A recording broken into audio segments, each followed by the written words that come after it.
బతకాలని బతుకుతున్నాం మేము. ఇప్పుడు కాదు, నేను 20-30 ఏళ్ల కాంచి మేము వ్యవసాయం చేసుకునే బతుకుతున్నాం. ఏ షాపులతోనైనా మేము గొడవ పెట్టుకోవాలి. ఎన్ని మందులు చేస్తారో వాళ్ళు పోయి. అసలు ఇట్ట మోసం ఎందుకు చేసిండు? అసలు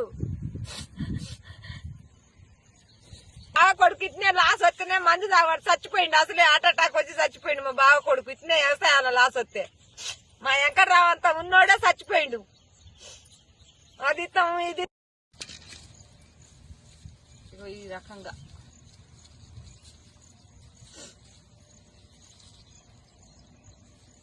మాకెట్ట న్యాయం చేస్తారో ఏమో.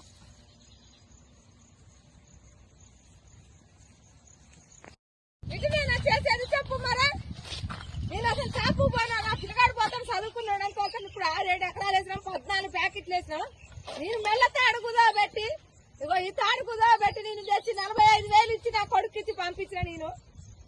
మరి ఇటు నేను ఇప్పుడు 3 రోజులు అయితే 20 రోజుల పైరు అయింది. ఒక తేజ బాబురావు అని పిలిచిన. ఒక భద్రు ఉన్నాడు, ఒక రాజు ఉన్నాడు, ఒక అశోక్ వాళ్ళు ఉన్నారు. ఒక వాళ్ళ మొక్కజొన్న ఎత్తానికి పోయినాం మేము, సైజుల మొక్కజొన్న ఎత్తానికి పోయినాం మేము. అందరి మంచిగా ఉన్నాయి. చూడండి మీరు చూడండి, కర్రలు ఇది వచ్చినాయో చూడండి. మరి ఏంది నీరు తోట ఎత్తాను, నీరు పోతే పోయింది. ఇయ్యాలి మొక్కజొన్న చేసుకున్నాం. మరి ఏంది మా పరిస్థితి ఏంది? ఏం న్యాయం చేస్తారు? ఇది బాబురావులది ఏర్కొచ్చిన నేను మీరు కంపెనీ వాళ్ళని. ఇగో ఈ చేసినట్టు రోజుకు రోజు మళ్ళీ బావిలో నీళ్లుండే మా బాధ మేము. ఎట్టా మేము వ్యవసాయం చేసుకున్నాం. మేము కూలీ నాలుగు కూడా పోయేటోళ్ళం కాదు. ఎవరినైనా అడగండి, అలానే నాయన ఎంకన్నాని అడగండి. మేము ఎవరితోనైనా గొడవలకు కూడా పోయేటోళ్ళం కాదు. ఎక్కడ ఎవరినైనా అడగండి, ఆయన ఇస్తాడు మాకు మందులైనా అయినా. మరి ఎందుకు ఇట్లా చేసినామని నిన్న పోయి అడిగినాం మేము. నిన్న మా ఆయనను నా కొడుకుని తోలే నేను. మరి ఇట్లా జరిగింది. ఇప్పుడు ఏంది మా పరిస్థితి ఏంది?